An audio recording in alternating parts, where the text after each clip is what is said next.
درود به کل شما دوستان عزیز. با امید تنصیحاتی هر یک شما برنامه نوبتی ترانسفر در عمل را آغاز میکنیم.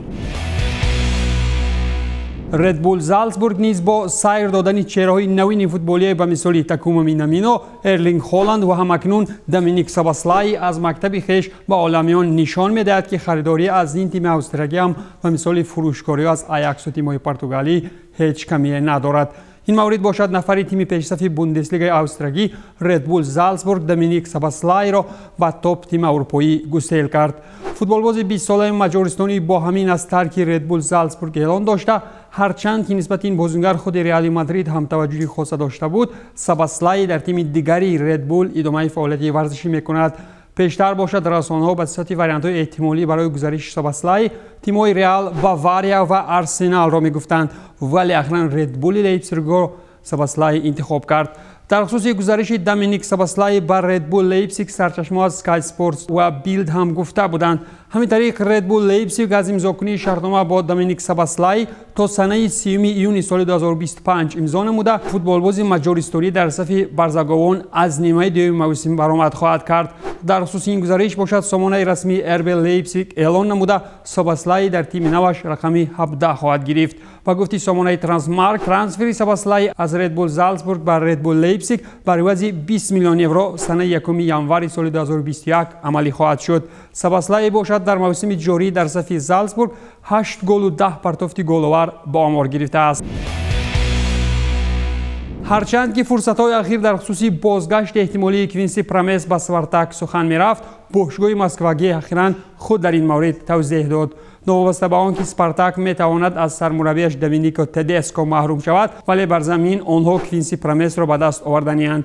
چند روز پیش فوتبالباز هلندی را در آمستردام پلیس به خاطر رسانیدن جراحت‌های کردی به بدن خویشاوندش دستگیر نموده بود. اسپارتاک باشد در خصوص اشتیاق نسبت پرامس را ضروری دانسته، با گفته مالک باشگاه اسپارتاک مسکو لئونید فیدون باز آوردن پرامس 28 ساله مصرف کنی عاقلانه مبلغ خواهد بود. خود بازیگر باشد از حالت فعلی خویش در تیم آیاکس ناراضی بوده، در فکر عوض کنی جای کار است. واقعا نه چندان پیش رخ دادم به طور مثبت به گزارش احتمالیش تاثیر می‌رساند، اما با وجود این البته که ارزش بازیگر پایین می‌شود. نماینده باشگاه مسکوگی آنتون فیتیس باشد گفته بود که در مورد اشتیاق اسپارتاک نسبت پرامس چیز معلوم نیست. پرامس باشد خود در صف اسپارتاک بین سال‌های 2014 2018 بازی نموده، 115 بازی و 69 گل در آمار دارد. کوینسی پرامس بر زمین بهترین حمله‌ور چمپیونات روسیه در موسم 16-17 گردیدنش، همچنین در قهرمانی اسپارتاک مسکو پس از 16 سال سهمی بارز گذاشته بود. در عالم فوتبال انگلیسی باشد این نوبت هم تیم گواردیولا را تغییرات در پیشند، چرا که به قول رسانه‌ها الکساندر زینچنکو در صورتی به بازار برآورده شدنش میتواند چمپیونات روسیه را انتخاب کند. با سبب داشتن مشکلات با وقت بازیکنی در صف من سیتی که به خود زینچنکو این رفتار معقول نیست، انگلیس‌ها با برآوردن زینچنکو به بازار میتوانند این مشکل را حل نمایند.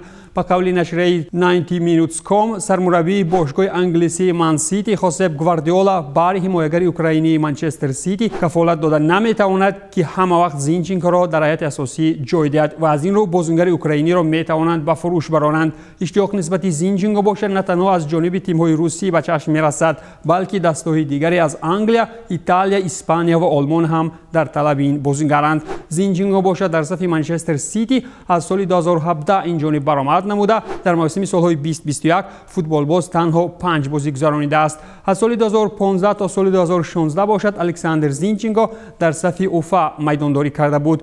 خلاصه گپ اگر سری بازگشت احتمالی زینچنکو به پرمیر لیگ روسیه سخن گشاییم، پس میتوان گفت که با در نظر داشت سردی‌های قهرتون در مناسبت‌های سیاسی اوکراین و روسیه، گزارش فوتبالبازی با اعتماد منتخب اوکراین و تیم روسی این تنها محصول چکیده‌های خشک خامه‌هاست و چیزی بیشتر نه.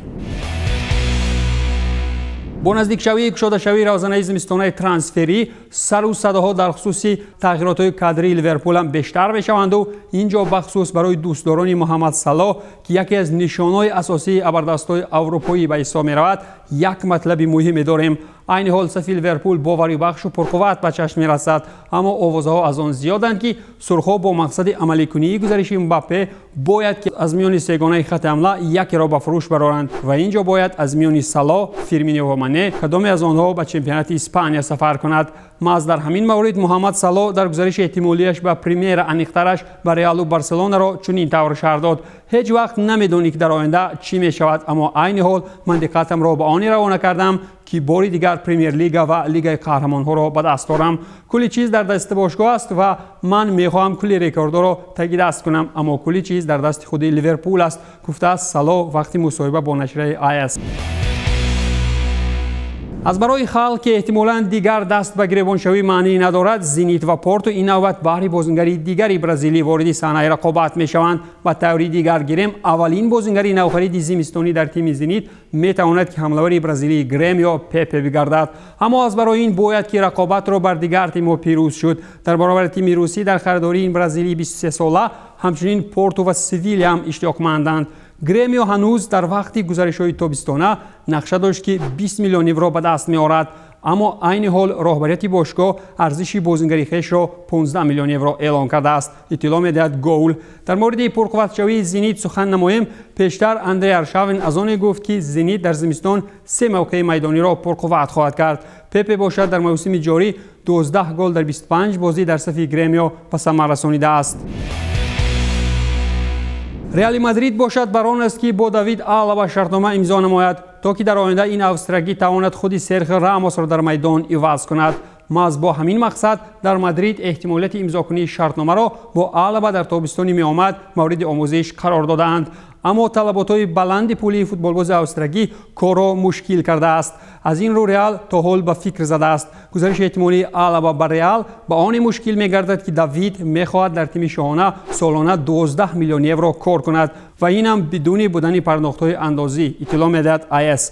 ریال باشد چنین طلبات‌ها را نهایت گران می‌حسابد، چرا که خود راموس عین حال در ریال سالانه بدون حسابات‌های اندازی 15 میلیون می‌گیرد. نسبت دیوید آلابا همچنین منچستر سیتی و منچستر یونایتد توجه داشته، همچنین بازیگر میتواند در باواریا بماند اگر که باشگاه آلمانی البته طلبات‌های پولی استراگی را قانع نماید.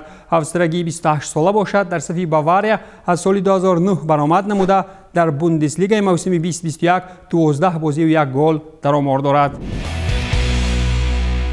اتلانتا یک در سری آ تنومند است و در لیگ قهرمانان هم نتیجه پرشرف نشان می‌دهد. حمایتگر منتخب دانیا یواکیم میل را از گنگ بر عوض 10 میلیون یورو خریداری نمود. بازیگر دانیایی تیم بلژیوی را پس از بازی یکشنبگی با واسلند بیورن ترک نموده. حجم گزارش به اطلاع اسکای اسپورت ایتالیا با در نظر داشت ایلاوا پولیو 10 میلیون یورو را تشکیل می‌دهد. لازم به یادآوری است که سومین ترانسفر بین جانبا در چند سال اخیر بوده. پیشتر از گنگ و اتلانتا تیموتی کاستان عین حال در صف لستر بازی می‌کند و روسلان مالینوفسکی گزارش کردند. میلی 20 ساله در صف گنگ از سال 2017 برآمد نموده، همچنین به صف دسته منتخب دانیا هم دعوت می‌شود. در موسم جاری این حمایتگر 16 بازی در چمپیونات بلژیک گذرانیده، 4 پاس گل‌آور در آمار دارد. در سری آ همچنین تیم جنوا بهر به اعتدال آوردن وضع فعلی خویش دست به تغییرات‌های جدی کادری زده است و این نوبت رولان مارون از وظیفه سرمربیگی آزاد شده، به جایش دیوید بالردینی تعیین کرده شد. بالردینی باشد 4مین مرتبه به صفت سرمربی جنوا تعیین کرده شده. جنوا باشد 3 ماه باز در سری آ پیروز شده نمیتواند. متخصصی 56 ساله باشد. پیشتر سالهای 2010 11 2013 و 2017 2018 جنوا را تمرین داده. در همین حال دست از گنویا تنها بازی نخستی چمپیونات ایتالیا را در ماه سپتامبر پیروز آمده بود و خلاص. عین حال باشد 8 باخت و 4 پیروزی در سری آ دارد. با همین جنوا با 7 خال در موقع 19 جدول سری آ قرار داشته. بالردینی را ضرور است که هرچی تیزتر دسته گنویگی را از عمق جدول بیرون برآورد. همچنین باید قید نمود که در صف جنوا حمله‌ور منتخب ازبکستان الدور شومورودوف برآمد میکند که تا حال در 8 بازی به میدان برآمده 1 گل هم زده است. در فرصت‌های اخیری برنامه امروز از آن اضافه می‌کنم که به قول سپورت اکسپرس نیکولا ولاشیچ از سسکا به زنیت روان است و بنا به نوشته‌های منچستر ایونینگ نیوز نیم حمایتگر منچستر یونایتد جسی لینگارد از گزارشش به شفیلد یونایتد نزدیک است. این بود کلی مطلبی جمع آورده ما در خصوص گزارش‌های احتمالی روزانه زمستانه ترانسفری. باقی تنصت و پیروز باشید.